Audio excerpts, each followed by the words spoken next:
Les 11 accords secrets signés entre la France et les pays d'Afrique francophone, peu de gens le savent, mais ils existent. Il existe bel et bien des accords signés entre les anciennes colonies françaises et leur ancienne autorité administrative, la France.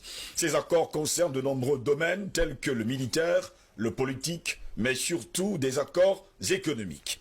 La première, il faut le préciser, le premier pour moi, la dette coloniale pour remboursement des bénéfices de la colonisation. Ça, c'est en un.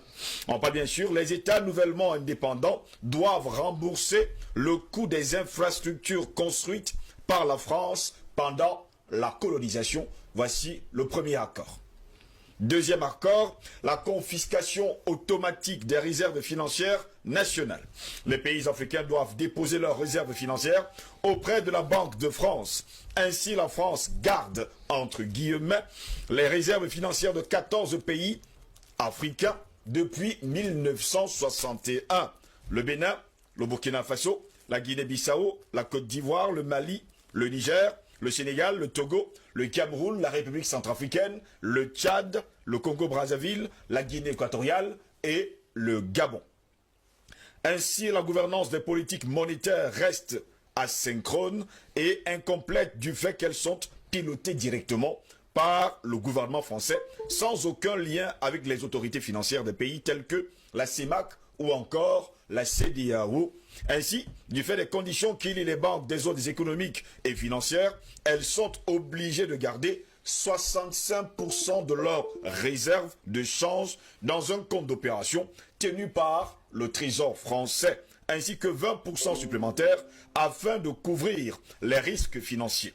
De plus, les banques des zones CFA imposent une limite de crédit à chaque pays membre équivalent à 20% des recettes d'État de l'année N-1, bien que la BEAC ou encore la BCEAO ont des possibilités de retrait supérieures auprès du Trésor français. Ces retraits doivent faire l'objet de l'accord du Trésor français. Sans cet accord, eh bien, ils ne peuvent pas renflouer leur caisse.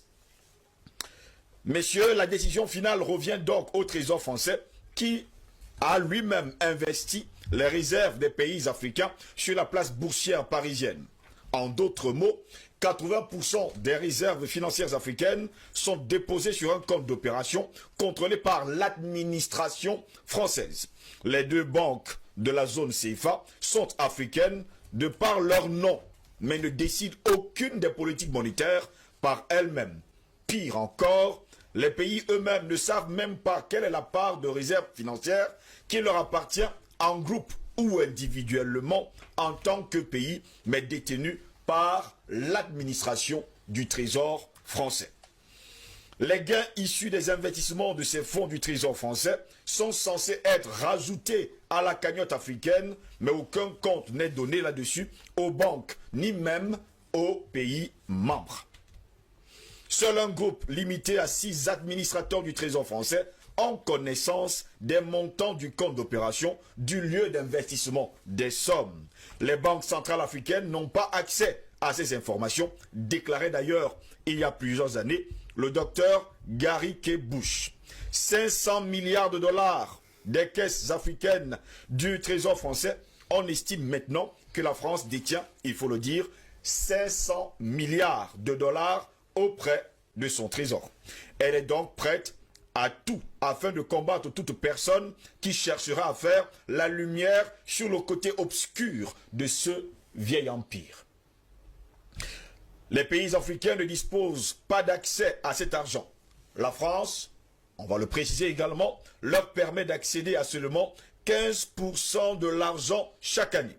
Si elles ont besoin de plus que cela, ils doivent emprunter de l'argent supplémentaire à partir de leur propre 65% du Trésor français à des taux commerciaux.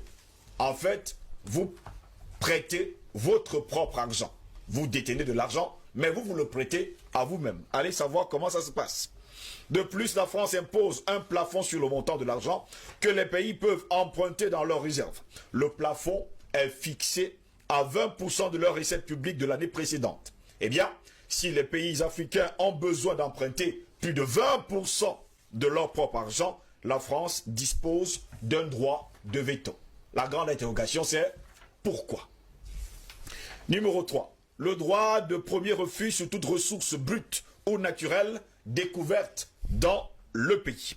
Eh bien, la France a le premier droit d'achat des ressources naturelles de la terre de ses ex-colonies. Ce n'est qu'après que la France ait dit « je ne suis pas intéressé » que les pays africains sont autorisés à chercher d'autres partenaires. Allez savoir. 4. Priorité aux intérêts et aux entreprises françaises dans les marchés publics et appels d'offres publics.